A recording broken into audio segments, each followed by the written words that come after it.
You don't need to be anywhere right now. You don't need to do anything.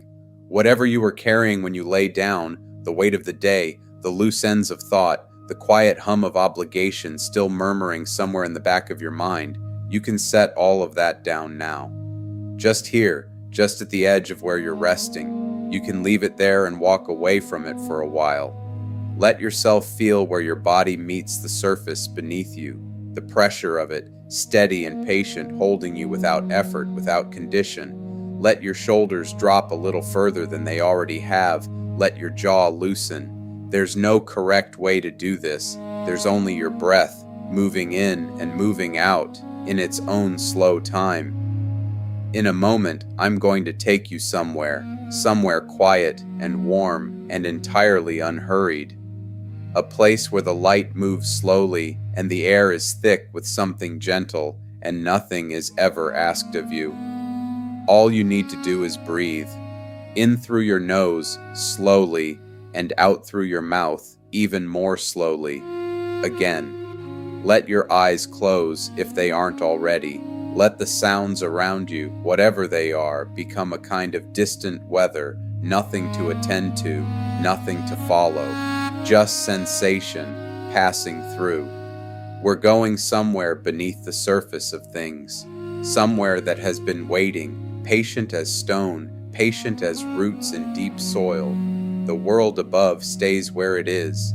You go down gently, the way a leaf settles through still water, without hurry, without resistance, following only the slow pull of something easy and warm. Breathe in and out. We go now. There is pressure first, not uncomfortable, more like the feeling of being held from all sides by something immense and indifferent and entirely safe. The kind of pressure that reminds you how small you are and makes that smallness feel like a relief. You are small here. You are moving through something ancient, and it pays you no mind. The world above the water has disappeared. You don't remember it going. It simply stopped being relevant, the way the details of a half-remembered dream stop being relevant just after waking. Up is a direction you no longer think about. Down is where you already are, and down is where you find it. A structure rising from the silt. You see it first as a suggestion, a glow, amber and green, shifting behind fogged glass, like a lantern wrapped in gauze.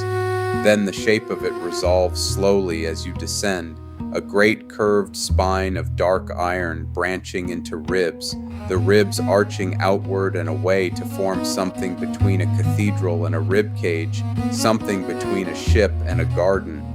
Iron, greened with age and mineral deposit, hammered smooth by years of water, and set into those ribs, panel after panel of amber glass, each one slightly different in thickness, slightly different in tint, some golden as late afternoon, some murkier, more amber, more like resin or old honey.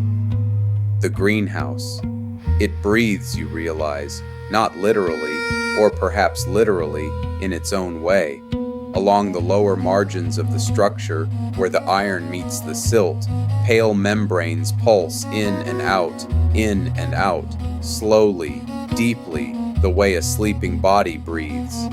These are the pressure membranes, and they are what keeps the world outside from pressing in. They hum, very faintly, a sound you feel more in your chest than here, a low, unhurried resonance, steady as a heartbeat, steady as tides.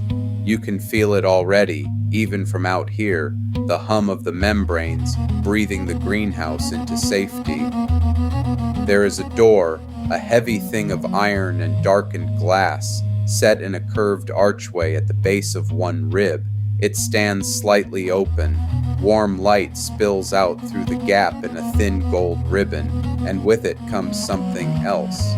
A smell, cedar, and something else, something softer, harder to name, the way rain smells on warm stone, or the way old wood smells when it's been in the sun. Cedar and rain, botanical and mineral at once, rich and unhurried, the smell of something being carefully tended. It drifts out through the gap in the door and disperses gently into the surrounding water, and even in this place below the sea, the smell seems to reach you, seems to settle into your lungs and say, "This is somewhere you can rest." You move through the door, and the door swings gently behind you, and the hum of the membranes shifts from something outside to something beneath your feet.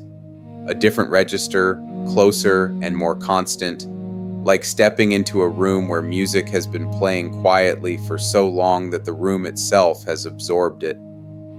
The first thing you feel is warmth. Not the thin, anxious warmth of artificial heat, but the slow, dense warmth of a place that has been cultivating itself for a very long time. The warmth of living things, close together, breathing together, the warmth of soil and roots, and the slow business of growth. The air here is thick with moisture, not unpleasantly so, more like the air of a warm evening after rain, the kind of air that settles on your skin and reminds it that it is alive. The ceiling of the first corridor is high and curved, following the arch of the iron ribs, and above you the amber glass panes glow with the soft light of bioluminescent vines that cling to the inner frame. They pulse, slowly, you notice, watching them, a slow and gentle pulse, like breathing, like something sleeping lightly and dreaming of light. The glow shifts between a deep amber and a deeper green, and it is never quite still, but never quite urgent. It is the pace of something living at its own speed, unconcerned with clocks, unconcerned with urgency. And there, at the far end of the corridor, a figure moving slowly. She is not tall, she is unhurried. She holds something in one hand, a small clay pot, the color of old river mud, with a fitted lid that she's currently easing open with her thumb. In her other hand, a brush, short-handled, wide-bristled, the kind made for patient work and not for speed. She wears a long apron of oilcloth over something dark and loose, and her boots are quiet on the stone path, and her hair is pulled back in a way that is purely practical, not decorative. This is Sable. She is the Waxwright of this place, which means she is the one who tends the glass, who walks the corridors each evening with her clay pot and her brush, who coats and seals and repairs the amber panes so that the warmth stays in and the pressure stays out. She does this slowly. She does this with great care. She does not explain herself, and she does not need to. When she notices you, she only nods once, the way a person nods when they expected you and are comfortable with your presence, and then she turns back to her work. You understand, without being told, that you are welcome to walk with her. So you do. She is crouching at the first pane, a tall glass panel set into the third iron rib on the left, running the flat of her hand across its surface. Her fingers trace a slow path from the upper corner down toward the lower margin, unhurried, attentive. The glass is cool to the touch. You can almost feel it from where you stand, the subtle contrast of cool glass against the warm, damp air of the corridor, and where her fingers trace, you can see the faint smear of condensation that gathers wherever the warmth inside meets the cold that lies beyond. The glass beads with it, small pearls of moisture collecting in the grooves and imperfections of the surface, tracing the texture of the pane like a slow map of somewhere. Sable finds what she is looking for near the lower left corner, a place where the old wax coat has gone thin. You can see it when she points to it with the handle of her brush, a place where the glow of the vine light doesn't quite diffuse the same way as it does through the rest of the panel, a slightly more transparent place, a slightly more fragile one. She opens the clay pot. The smell of it reaches you at once, cedar and rain, botanical and warm, but richer now, closer now, with something underneath it, something almost sweet, the way beeswax smells when it's freshly poured, or the way a new wooden bowl smells when it's been oiled for the first time. The botanical wax kept warm in its clay vessel, smooth and glowing with a faint luminescence of its own, a thin amber light from within the pot. Sable dips the brush, lets the excess fall back in a slow drip, and begins to work. Her strokes are long and even, not quite vertical, not quite horizontal, diagonal, the way a careful painter moves when they want to cover something thoroughly and without rushing. The wax goes on as a warm sheen, catching the vine light and returning it slightly richer, slightly warmer, the way a polished surface returns the light differently than a bare one does. She works from the thin place outward, blending the new coat into the old with the patience of someone who has done this 10,000 times and found peace in the repetition. The smell of the wax rises around you both, cedar and rain. Above you, the bioluminescent vines breathe their slow amber-green pulse. The pressure membranes beneath the floor hum their low and steady hum. Somewhere deeper in the greenhouse, further down this corridor, further into the green and amber dark, a drip of condensation falls from a high leaf to a stone basin, and the sound of it reaches you clean and small and perfect, a single drop tapping a still surface, and then silence again. Sable closes the clay pot with a soft click of the lid, lifts her brush, examines her work for a moment, and then moves on. You follow her. The corridor continues, curving gently to the left, following the arc of the greenhouse's main rib. The path underfoot is flagged stone, smoothed by years of slow foot traffic, faintly warmed by the thermal mineral water that flows somewhere beneath in channels you can hear only as the faintest possible gurgle if you stand very still. Plants crowd both sides of the path, pressing in with a kind of benevolent density, wide dark leaves the color of deep water, with undersides that are pale and waxy and slightly iridescent, smaller vines hanging from the iron ribs above, their tendrils just long enough to brush your shoulder if you walk close to the edge. Mosses in every variation of green, bright and lime and deep and near black, coating the iron and the stone in thick, patient layers. The brush of wide, waxy leaves against your shoulder as you walk is, you discover, one of the most undemanding sensations you have ever felt. Cool and gentle, a touch that doesn't ask for anything in return, like the passing of something that is happy to acknowledge you without needing you to acknowledge it back. Sable has stopped at the next pane. This one is higher. She reaches up with the flat of her hand to check the upper corner, standing on the balls of her feet, and nods slightly as if confirming something she already suspected. There is a small ladder folded against the iron rib nearby, ancient-looking, wooden, with rungs worn smooth, and she opens it with the quiet efficiency of someone who has done this every evening for a very long time. She climbs 3 rungs, no more. The clay pot is tucked in the crook of her elbow now, brush already loaded. She works the upper corner first, then sweeps down in those long diagonal strokes, and from below, you watch the wax coat the glass in a slow sheen, and the light through the pane shifts almost imperceptibly, the amber deepening slightly, the green of the vine light beyond becoming a little richer, like the glass is being reminded of what it can do. The smell of cedar and rain drifts down from above where she works, and you breathe it in without meaning to. You hold it for just a moment, that warm botanical sweetness, that cool mineral undertone, and then let it go. From somewhere above and to the right, a vine pulses, amber green, amber green, amber green, slow and steady and calm as a sleeping chest rising and falling. the soft click of the lid going back on the clay pot.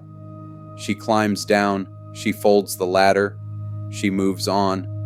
The corridor narrows here, not dramatically, not in a way that would make anyone feel confined, but perceptibly, gently, the way a path through old forest narrows as it goes on, the way the trees begin to close a little, the way the canopy thickens and the ground becomes more intimate. The plants crowd closer on both sides, and you feel the leaves more often now, trailing across your arms, your shoulders, occasionally your cheek, that same undemanding, cool, gentle contact. The condensation on the glass panes to your left and right is more visible now. You reach out, almost without thinking, and touch the glass with your fingertips. Cool, faintly damp.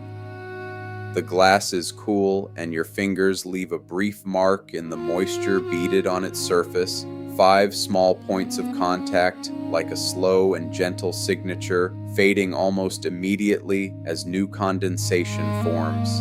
You can feel the faint vibration of the iron rib running up through the glass, the very subtle, very low tremor of the membranes far below, breathing the pressure back, holding the outside at bay. It is a vibration that feels, if you let it, like the pulse of something living. Like the greenhouse has a heartbeat, like the whole iron and glass structure down here beneath the drowned meridian sea is alive in its own patient way and has been alive for a very long time. The hum of the membranes is a little louder here in this narrower corridor, or perhaps just a little more present, less diluted by the space around it. You feel it in the soles of your feet through the warm stone floor, a low, resonant, perfectly steady vibration, not unpleasant. Nothing about it is unpleasant. It is simply there, the way breathing is there, so consistent, so unhurried, that it becomes a kind of ground, a kind of baseline, a sound you stop hearing with your ears and begin instead to feel in your bones. Sable has paused at a place in the left wall where 2 panes meet in a long vertical seam. The seam is where the iron rib runs, and the wax she applies here is different. She uses a smaller brush, narrower, more precise, and she works the seam with a patience that is, in the best possible way, completely hypnotic to watch. Slow strokes downward, pressing the brush gently into the seam with just enough force to work the wax into the narrow space between glass and iron, sealing the join, insulating the edge. The cedar and rain smell is strong here, close in this narrow corridor, and it mixes with something else, the faint mineral smell that the glass carries where it faces the outside, a cool salt mineral scent, like the drowned sea pressing its face gently against the pane and breathing there. Not threatening, just present, just reminding you that it is out there, the sea, vast and ancient and entirely without malice, holding the greenhouse in its enormous dark palm, pressing softly, always pressing, and the membrane hum pressing softly back. You stand and breathe and listen to Sable work. The smaller brush makes almost no sound on the glass, just the faintest, most delicate whisper of bristle on surface, audible only because everything else here is so quiet. She does not rush. She does not check anything or consult anything. She simply knows the seam, knows how much wax it wants, knows when to stop. After a while, she stops. She uses the flat of her thumb to smooth a small raised edge near the base of the seam, pressing with a practiced pressure, working the excess wax into a neat finish. Then she wipes her thumb on the oilcloth apron, and the smear of wax catches the vine light and shines there briefly like a small, quiet constellation. Click of the lid. She moves forward, and the corridor receives her, and you follow her into it. Here the overhead arch is lower, not oppressively so, but low enough that the bioluminescent vines are quite close now, close enough that if you raised your hand, you could pass your fingers through their tendrils. The glow from them at this proximity is extraordinary, softly radiant, in no way harsh, shifting in that long, slow pulse that you have been watching and breathing with since you arrived. Amber, then green, then amber again. The intervals between are long enough that each color seems to fully establish itself before the other begins to rise, and the transition is so gradual that you are never quite sure when one ends and the other begins. Like watching the difference between late afternoon light and early evening, the change is real and clear, but the moment of it is never findable. The plants on either side of the path have changed. Somewhere in the last stretch of corridor, the wide-leafed understory plants have given way to something different, taller and stranger and more still. These new plants have stems like pale gray columns, smooth and faintly reflective, and their leaves, what leaves they have, are sparse and far above, spreading out near the glass in wide, slow fans that are almost translucent when the vine light passes through them, like hands held open against light, like something patient waiting for something it has already almost forgotten it is waiting for. They do not move, they do not sway. The air here is still enough that even the thinnest tendril of a vine hangs motionless, and the only movement is the slow pulse of light above, and the slow passage of you and Sable through the corridor between the still gray stems. Sable pauses. She has found something, a pane here on the right side, higher than the others because the gray stem plants have grown up close to it and lifted the viewing line. She presses her hand to the glass and holds it there for a long moment without moving, reading something through her palm, through her fingertips, that doesn't announce itself to you in any way you can name. Then she opens the lid of the clay pot, the small soft click of it, and she dips the brush, and she stands on her toes, and she begins. You watch the wax go on, amber warm, cedar and rain, the scent of it close around you both. A condensation drip falls somewhere above. You hear the soft tick of it against a leaf, and then the slower sound of it rolling from that leaf to the stone path, a small tap on the flags, and then silence. One of the gray stem plants is beaded with moisture all down its smooth column. You can see the beads in the vine light, each one catching the amber-green pulse and returning it as a tiny curved reflection. Many small moons on the surface of a stem, each one complete. The membrane hum rises and falls, not dramatically but perceptibly, a slow breath of sound, and you find that your own breathing has, without you directing it, aligned itself with the rhythm, in with the slight rise, out with the slight fall, in and out. There is a basin here to the left of the path. You almost missed it. It sits low, cut from a single piece of pale gray stone, and the mineral water within it steams very slightly in the cool air close to the glass. Warm mineral water, rising from somewhere below the greenhouse floor, gathering here in this quiet stone hollow. The steam rises in small lazy spirals and disperses into the moist air of the corridor, adding to its warmth and thickness. The surface of the water in the basin is perfectly still, or as still as something can be that is also alive, that has the faint tremor of the membrane hum in it, the very faintest possible ripple moving across it in slow concentric rings from no apparent source, as if the water is breathing the hum back from the stone into itself.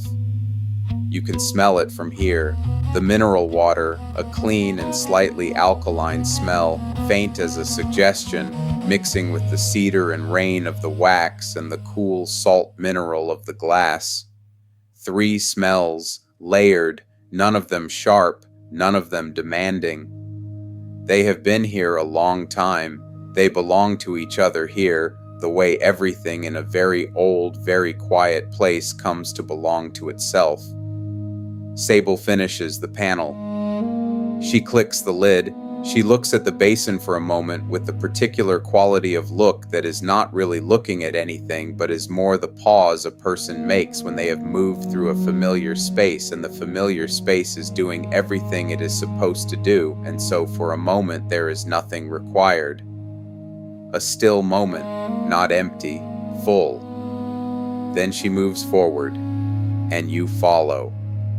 The path here begins, very gradually, in a way you only notice after a while, to slope downward.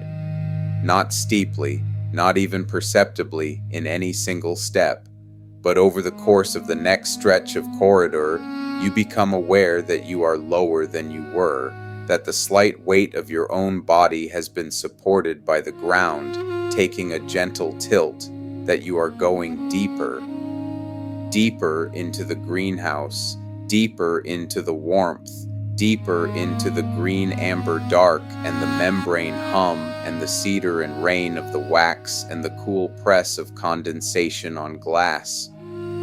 The corridor curves here, bending inward toward what you sense is the center of the structure. The iron ribs are closer together and you can see the overlap of their curves above you, the way they cross and recross in slow arcs, like the ribs of a great creature at rest. Between them, the glass panes catch and blend the vine light until the whole curved ceiling is a continuous shifting amber green, moving in that long, slow pulse, and the light that reaches you below is diffused and warm and sourceless and the most gentle possible version of itself. The muffled silence here is different from what it was at the entrance. And at the entrance, the silence had the quality of something recent, the quiet left behind when sound stops. Here, the silence has had much longer to settle. It has the density of deep water, the weight of something accumulated over time, the way sediment accumulates on the floor of a still lake, the way quiet builds in a room where nothing has been urgent for decades. It does not feel empty. It feels held. It feels like the silence that exists at the center of a very long exhalation, when the lungs are soft and the body is loose and there is nothing pressing in any direction.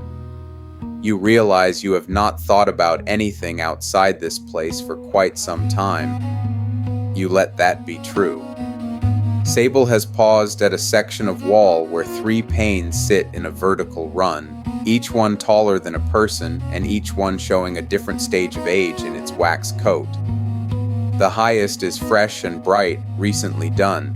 The middle is good but due, a slight flatness to its surface where the luminescence doesn't quite catch. The lowest is the one she goes to first. It has gone thin enough in one long diagonal band that the vine light passes through it differently there, and the glow from beyond is slightly paler, slightly more diffuse. She opens the pot and the smell rises warm and full and familiar now, cedar and rain, and she begins on the thin band, working it from one corner to the other with those long measured strokes, not rushing past a single inch of it. You sit, without quite deciding to sit, on a low stone ledge that runs along the base of the right-hand wall. It is warm from the thermal channels beneath, not hot, not surprising, just steadily, quietly warm, the way a stone holds the memory of sun even after the sun has gone. You let your hands rest in your lap. You let your shoulders settle. The wide, waxy leaves of the plants behind the ledge lean out and touch your shoulder very lightly, and you let them. From somewhere ahead, further down the corridor, where it bends away into a deeper green, comes the sound of a condensation fern dripping. You know it is a condensation fern, though no one has told you, the way you know things in places like this, by something older than language, something recognitive and quiet. The sound of the drip comes in a slow, irregular rhythm, not a pattern, too organic for that, too various, but a rhythm in the way that breath has a rhythm, in the way that tide has a rhythm, in that it never quite stops and never quite repeats and never quite hurries. Drip, drip, pause, drip. Sable moves to the middle pane. She is working more slowly now, or perhaps you are simply more attuned to her pace than you were at the start. She loads the brush with a little more wax, lets the excess drip back into the pot in a slow ribbon, and begins the upward stroke, and the wax catches the light and glows, amber warm, and she moves the brush in that long, easy diagonal, and the pane wakes slowly beneath her attention. You watch the vine light pulse, amber, green, amber. The hum of the membranes is a constant thing now, a presence as natural as your own breath. It does not demand anything. It simply hums. It has always hummed. It will hum long after this evening is over, after Sable has completed her round, and the clay pot has been set away, and the brush has been washed, and the greenhouse has been left to breathe on its own in the dark. It will hum then too, patient and steady, holding the pressure at bay, holding the warmth inside. You let your eyes rest on the nearest vine. It twines around the iron rib above and to your left, and it is thick with growth, its stems dark and woody close to the rib, and then gradually greener and more supple as they extend away. Small clusters of what might be flowers, or might be something else entirely, something without a name in your world but functioning, here, the way flowers function, adding a softness to the thing, adding a gentleness, hang from the upper stems. They do not smell of anything distinct, or if they do, it is indistinguishable from the accumulated warmth of the corridor itself, from the cedar and rain and the mineral water and the cool glass. They are just there, still, part of the long, slow green life of this place. Sable closes the lid, soft click.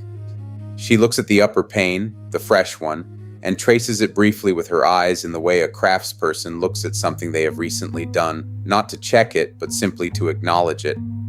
A small, quiet acknowledgement, then she moves on. The corridor now is different in a way that settles on you gradually. The plants have changed again. They are lower here and slower and more spread. Wide rosettes of deep green lie flat against the stone on both sides, their leaves almost horizontal, catching every photon of the vine light above without lifting toward it, as if they have long since stopped needing to try. Between the rosettes, soft mounds of moss in shades that the vine light renders as silver green, cool and luminous and very still. The corridor feels not smaller but more intimate, the way a path through a very large forest can feel intimate when the undergrowth has thickened and the canopy has closed and the path has become a space that only a person traveling slowly would know was there. You have been here long enough now that your feet know the stone, your body knows the warmth, your lungs know the smell, cedar and rain, and have claimed it, have made it part of the interior weather of this particular evening. The condensation fern drips ahead. You walk, and Sable walks, and the vine light pulses. A junction here, two paths leading away from the main corridor, one to the left and one almost imperceptibly, slightly more downward to the right. Sable takes the left without hesitation, and you follow, and the left-hand corridor is shorter and lower ceilinged and altogether more contained than the main one. The vine light here is more amber than green. The particular strain of vine growing on these ribs must be different, or older, or simply inclined toward amber, and the result is a corridor that glows like the inside of a lantern, warm and complete and private. There are more glass panes here, set at angles. The ribs of this section of greenhouse curve differently, and the panes follow them, so that the walls are not flat but gently faceted. the light reflecting and re-reflecting between the angled surfaces until the whole space is full of a diffuse and multi-directional amber glow that seems to come from everywhere at once and from nowhere in particular. You feel held by the light here in a way that is different from the main corridor. The light in the main corridor was clear, present, directional, readable. The light here is ambient in the most complete sense, the way the quality of air is ambient, the way warmth is ambient, around you and through you, and not requiring your attention to do its work. Sable is working at a lower pane, crouching now, the clay pot set on the floor beside her, one hand flat on the glass and the other drawing the brush across the lower section in slow, careful arcs. From this angle you can see her face more clearly, not its features particularly, but its quality, the quality of someone entirely absorbed in something small and patient and important, whose attention is so completely here, in this corridor, on this pane, on this particular motion of this brush, that the rest of the world, above and below and all around, might as well be the dream. There is deep comfort in watching someone who is entirely present with what they are doing. Something that settles in you when you witness it, a residual urge to presence yourself, a body-level understanding that there is enough, that here is a good enough place to be, that the thing being done is the right thing to be doing. You breathe, cedar and rain, amber light, the low hum from the membranes, steady as the dark outside, the brush on glass. Sable finishes the lower section and moves to the adjacent pane, a triangular one, set in the corner where two facets of the wall meet, and this one needs both edges sealed, the wax gone thin along both seams. She uses the narrow brush again, working carefully into the seam, pressing the wax in with a practiced lightness. The smell rises strong here, cedar and rain, warm botanical wax, and it mixes with the particular amber warmth of this section's light until you almost feel as if the smell has a color and the light has a smell, and the two are indistinguishable. The condensation fern drips from somewhere nearby, closer than before. You find it after a moment. It is growing from a crack in the iron rib above you, a fern of long pale fronds, each frond beaded with condensation along its underside, each bead growing slowly until it falls. You watch a bead grow. It is very small. It begins as a point of moisture, perfectly still, and then slowly, over a long, unrushable time, it grows heavy, acquiring shape, acquiring the round, pending weight of a thing about to fall. It trembles once, and then it falls, and the small sound of it hits the flagstone below, and silence returns. And on the frond, in the same place, another bead already beginning. The way of things here, patient and circular and entirely without implication. Sable stands. She presses the lid onto the clay pot, the soft, familiar click, and she looks around the faceted amber corridor with the same quality of look she had before, not checking, but acknowledging. Then she moves back toward the junction and takes the main corridor again, further down. Further down. The air here is perceptibly warmer. You notice it on your skin, your arms, your face, the back of your neck where the warmth settles most distinctly. Warmer and thicker and more laden with moisture, the way air becomes in the depths of a greenhouse that has been sealed against the outside world for a very long time. The stone path beneath your feet is warmer too. The thermal channels must be denser here, the network of them more intricate, and the heat rising through the flags is a deep and constant warmth that moves up through the soles of your feet and into your legs and settles there as a loosening. The kind of warmth that makes your muscles remember they have been working and allow themselves to let that go. The plants are very dense here. The path is still clear, just wide enough for one person, then just wide enough for two if they don't mind the leaves. But on either side, the growth is so full and overlapping and layered that the wall behind it is invisible. Green and dark green and pale green and the silver green of the mosses and the near black of certain low ground plants and the pale translucent green of young fronds uncurling near the base of the iron ribs. Every surface that is not glass or iron or stone is covered with something living, something green, something patient and slow. The smell of all of it, the green exhalation of so many plants in so enclosed a space, is not the cedar and rain of the wax, but something else underneath it, something alive and slightly sweet, like the air inside a forest after rain, like the particular smell of growth that has no single source. Two smells then, layered. The growing green of the living plants, the cedar and rain of the wax, and beneath them both, just barely, the mineral cool of the sea outside and the faint warm mineral of the basin water that steams somewhere nearby. There is another basin here, larger than the last, cut from the same pale gray stone but wider, deeper, the steam rising from it in slow soft threads that drift upward and lose themselves among the leaves above. The water within is still, that same faint circular shimmer from the membrane hum in the stone, and it is the color of the vine light, amber green, because the light above is amber green and the basin reflects it without modification. The warm mineral smell of it reaches you fully here, clean and slightly alkaline and deep, like stone that has been water for a very long time and has forgotten the difference. Sable pauses at the basin.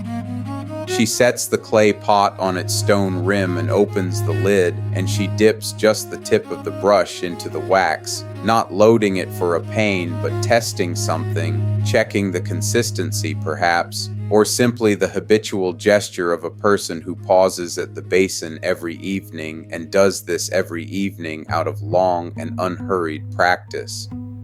She holds the brush above the pot and watches the wax drip from the bristles in a slow, luminous thread, amber in the light, and she watches it until the thread slows and stops. Then she closes the lid.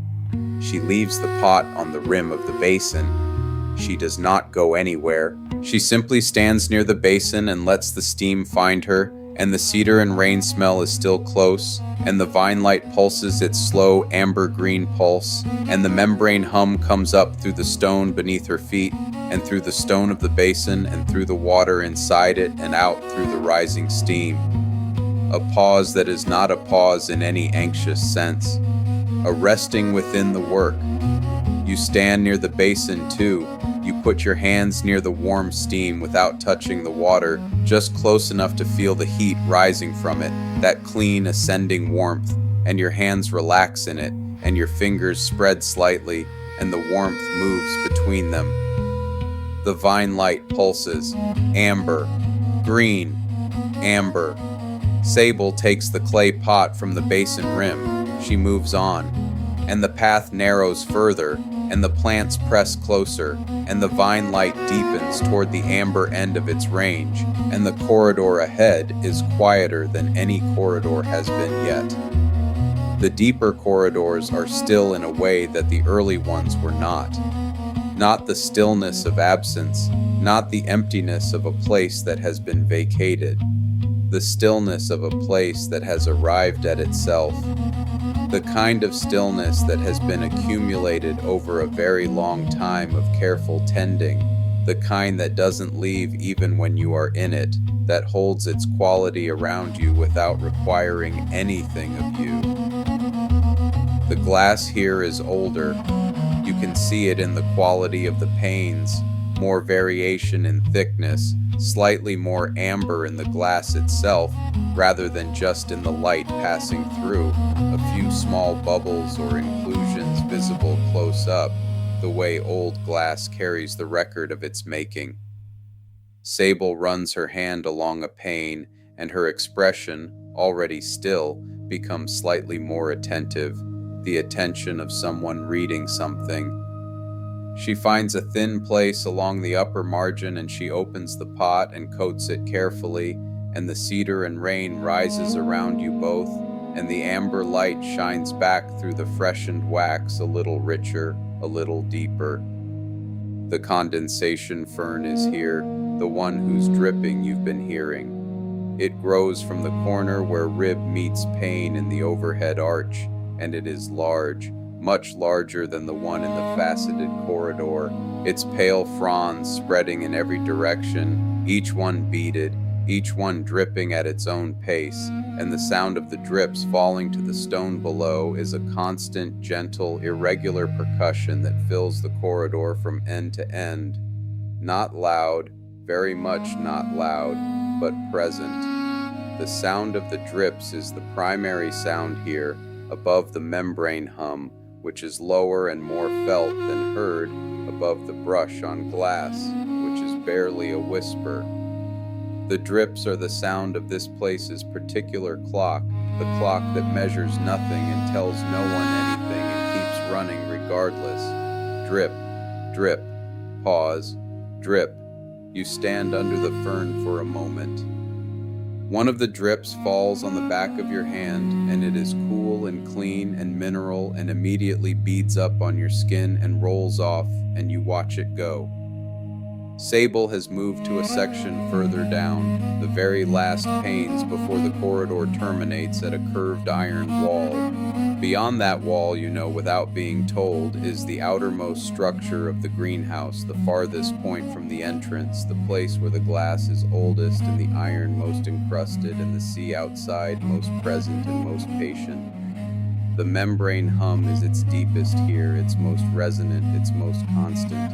You feel it in your sternum gently, in your jaw very lightly, in your feet completely. She is moving slowly, more slowly than she has moved all evening. The brush strokes are just as careful, just as thorough, but they take longer, not because the pains are worse, but because this far in, the pace of everything has slowed to match the pace of the place itself. The place does not permit hurry at this depth. The place insists, with complete gentleness, that everything happen at the pace of the vine light, the pace of the dripping fern, the pace of the membranes breathing the pressure back. She loads the brush. The wax drips in a slow amber thread, cedar and rain. The brush makes contact with the glass, and the long diagonal stroke begins, and the warm sheen spreads, and the light blooms through the freshened surface. You sit on the floor here. The warm stone floor, the thermal channels very close below, the warmth rising through into you as you sit, and your back against the cool iron rib behind you, the faint vibration of the membrane hum traveling through the iron into your spine and your shoulders. The two temperatures, warm below, cool and vibrating behind, are not in conflict. They are simply different conditions of comfort received by different parts of your body, and together they amount to an entirely complete sense of being held within something larger than yourself, something that is neither indifferent nor demanding, something that breathes and hums and pulses and drips and asks you nothing. Wide, waxy leaves touch your knee. You don't move them. The vine light pulses above, amber, green, amber. The clay pot rests beside Sable on the floor now. She is working from a crouch, both hands on the brush, both hands on the glass, the patient layered motion of someone sealing. Finally, the outermost pane of the deepest corridor, pressing the cedar and rain wax into the last thin place along the very edge where glass meets iron, meets the oldest part of this structure. Her hands move slowly, the brush moves slowly, the wax catches the light, the fern drips, and the greenhouse breathes. After a while, Sable sits back on her heels. She looks at the pane. The whole run of it, from the upper corner, where the wax is still bright from the beginning of the evening, down through the sections she has worked at intervals, to the lower margin where she is just now finished, and the whole pane, now, is a continuous warm sheen, luminous and complete, the vine light passing through it evenly from one edge to the other, amber green and breathing, the way it is supposed to be, the way it will be now for a good long time. She sets the brush across the top of the clay pot. She presses the lid on slowly, not the quick, soft click of earlier, but a longer, more deliberate press, making sure the seal is good, the wax inside held safely warm for the next evening and the evening after that.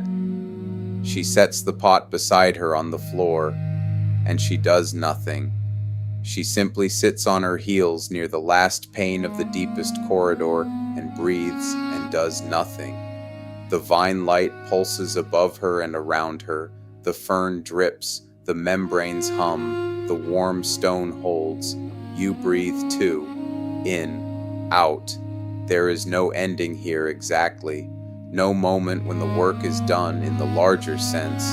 The wax will thin again, as it always does, and the panes will need tending, as they always do, and Sable will return tomorrow evening with her clay pot and her brush, and the corridor will receive her, and the work will continue in its quiet way.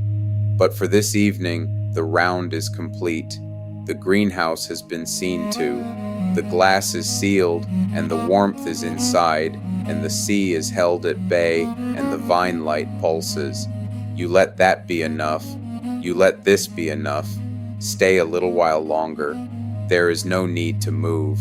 The stone is warm beneath you, and the iron rib behind you carries the membrane hum into your back, and the vine light pulses, and the fern drips. The smell of cedar and rain is still close.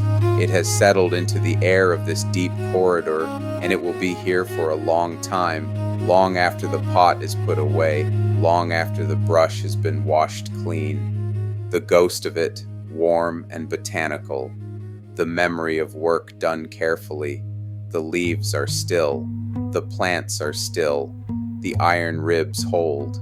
Somewhere far above, far outside, the drowned meridian sea moves in its own slow and enormous way, unhurried, indifferent, ancient.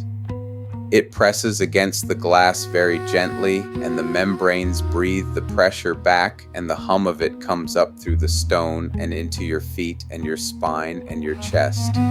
The gentlest possible pressure, the most patient possible presence. You feel it in your chest. Slow, steady, like a heartbeat. The vine light is amber now, holding amber for a long interval, longer than usual, or perhaps you are simply slower now. Perhaps your sense of the interval has stretched and opened in the way it does when the body grows very heavy and the mind grows very soft. The amber is warm. It is everywhere. On the glass, on the iron, on the stone, on the wide still leaves of the plants on either side, on Sable sitting quietly at the end of her round, on your hands in your lap, the hum, the drip, the warmth, cedar and rain. Let your eyes do what they want to do. Your breathing is slow.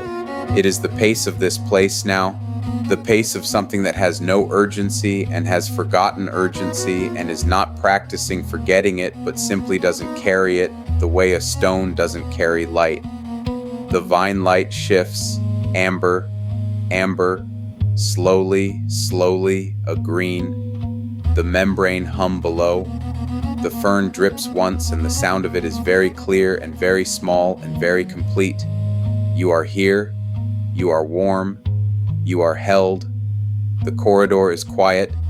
The greenhouse is quiet. The sea outside moves. The glass holds. Cedar and rain. The vine light, amber, the hum, the drip, the warmth of stone. You don't need to go anywhere. The light, the hum, the warmth, cedar, rain. The greenhouse breathes, and you breathe with it.